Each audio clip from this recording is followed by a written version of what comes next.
आज हम आप लोगों को शनिदेव की एक कहानी सुनाते हैं जिसमें आपकी शिव जी से भी मुलाकात होगी। नारायण नारायण करते हुए नारद जी पहुँचे भगवान शिव के पास और बोले, शनिदेव आपकी ओर आ रहे हैं आप पे दृष्टि डालने। शिव जी बोले, शनि मुझ पे दृष्टि डालेगा?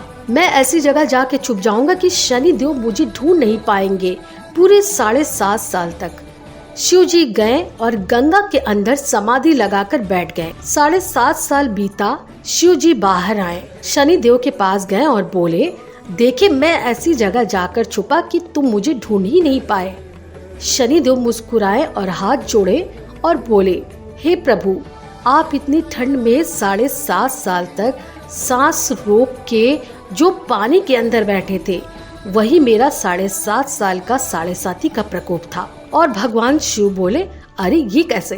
तो ये एक कहानी है जहाँ पर आपको ये समझ में आता है कि शनिदेव की दृष्टि से भगवान भी नहीं बच पाते। तो सबको एक एक शक्तियाँ दी हुई हैं और सबकी शक्तियाँ जो जिसके पास जो शक्तियाँ हैं वो उसमें ज्यादा महारत है और हर कोई दूसरे की और दूसरे का असर उसका सम्मान करता है। तो हमने एक शनिदेव की कहानी आपको सुनाई जिसमें शिव जी भी थे। अब हम आपको शिव जी की एक और कहानी सुनाते हैं, लेकिन वो शिव जी की कहानी कम और गणेश जी की कहानी ज्यादा है। तो बाल रूप में एक बार गणेश जी और कार्तिक जी दोनों आपस में लड़ पड़े। छोटे छोटे थे, लड़ाई इस बात पर थी कि सबसे शक्तिशाली इन दोनों में से कौन थे। कार्तिक जी का कहना था कि मैं ज्यादा शक्तिशाली हूँ और गणेश जी का मानना था कि शक्ति में तो मेरी कोई बराबरी नहीं कर सकता। ये दोनों लड़ते लड़ते अपने माता पिता के पास पहुँचे। भगवान शिव और माता पार्वती अपनी जगह पर बैठे हुए थे। जब उनको ये बात पता चली तो शिव जी और माता पार्वती ने कहा, एक काम करो, तुम दोनों अपने अपने वाहन में बैठ के पृथ्वी की परिक्रमा लगाओ 3 बार। जो 3 बार परिक्रमा खत्म करके पहले हमारे पास पहुंचेगा वो इस बात पे जीत जाएगा। दोनों जन निकले। कार्तिक अपने मोर पे बैठकर तुरंत निकल गए।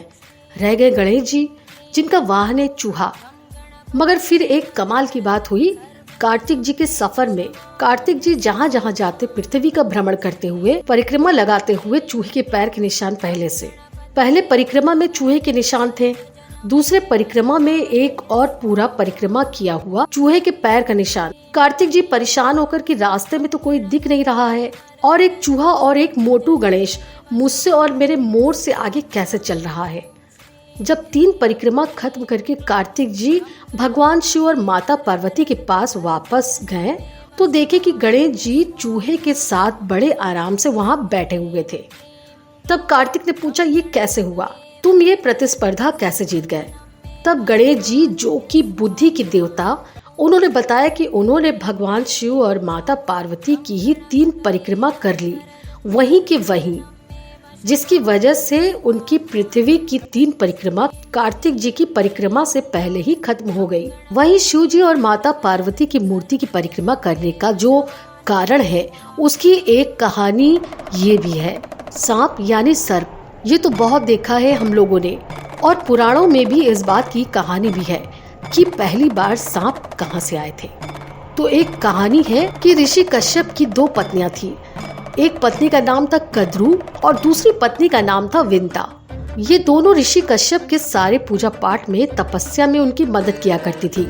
एक दिन ऋषि कश्यप ने दोनों से कहा कि तुम दोनों मेरी इतनी सहायता करती हो, मेरी पूजा पाठ में मेरी सेवा करती हो, तुम लोग मांगो, तुम्हें क्या वरदान मांगना है। वरदान में कद्रू ने 100 अंडे मांगे। उन्होंने कहा, मुझे 100 ऐसे बच्चे चाहिए जो बहुत शक्तिशाली हो, जिनमें विष हो, जिनसे लोग डरे। कश्यप ने तथास्तु कह दिया। कद्रू को मिले 100 अंडे। उन सबको अलग अलग पोटलियों में रख दिया गया सेकने के लिए कि वो समय आने पर फूट सके। अब बारी थी विंता की। विंता ने बोला कि मुझे भले कम बच्चे दीजिए, लेकिन कद्रू के बच्चे से ज्यादा शक्तिशाली बच्चे चाहिए। तब ऋषि कश्यप ने बोला, तथास्तु। उनको मिला 2 बड़े अंडे। बड़े अंडों को भी रख दिया गया सेकने के लिए ताकि जब वक्त आए तो उसमें से एक पूरा बच्चा निकले। ये जो 100 अंडे थे छोटे छोटे, ये एक एक करके फूटने लगे। जब उनका वक्त आया उसमें से अलग अलग नाग निकलना चालू किए। उसी में से एक नाग है वासुकी, जो शिव जी के गले में विराजमान है। शेषनाग और जितने भी प्रतापी नागों का नाम हमारे पुराणों में है, सब कद्रू के बच्चे हैं। जब एक एक करके सारे अंडे फूट रहे थे और एक के पीछे एक नाग निकल रहे थे, तो जो विंता थी, कद्रू की बहन, वो अधीर होने लगी। वो सोचने लगी, उनको लगा कि मेरे साथ ऐसा क्यों नहीं हो रहा है। और जब उनसे रहा नहीं गया तो उन्होंने अपने ही दोनों अंडों में से एक अंडे को फोड़ दिया। उस अंडे में से जो बच्चा निकला था, उसके ऊपर का आधा शरीर बना था और नीचे का आधा शरीर बन रहा था, मगर समय से पहले अंडा फोड़ देने के कारण ये अपाहिज रह गए। ये जब निकला तो इतना नाराज हुआ और ये बोला कि मैं आपके पास नहीं रहूंगा, क्योंकि आपने मुझे पूर्ण नहीं होने दिया, और वो चला गया ऊपर। अब विंता बहुत ही धैर्य के साथ इंतजार करने लगी अपने दूसरे अंडे के फूटने का। जब दूसरा अंडा फूटा तो उसमें से जो चीज निकली वो था गरुड़। गरुड़ कौन है? गरुड़ है विष्णु जी का वाहन, जो गरुड़ का भाई था, जो पहले ही ऊपर जा चुका था, जिसका नीचे का शरीर नहीं था। उनका नाम है अरुण। आज के समय में अरुण कौन है? सूर्य देव के जो 7 घोड़े हैं, उस रथ का सारथी जो है वो है विष्णु के वाहन गरुड़ देव के भाई अरुण। तो अरुण है सूर्य देव के सारथी और गरुड़ है विष्णु देव के वाहन।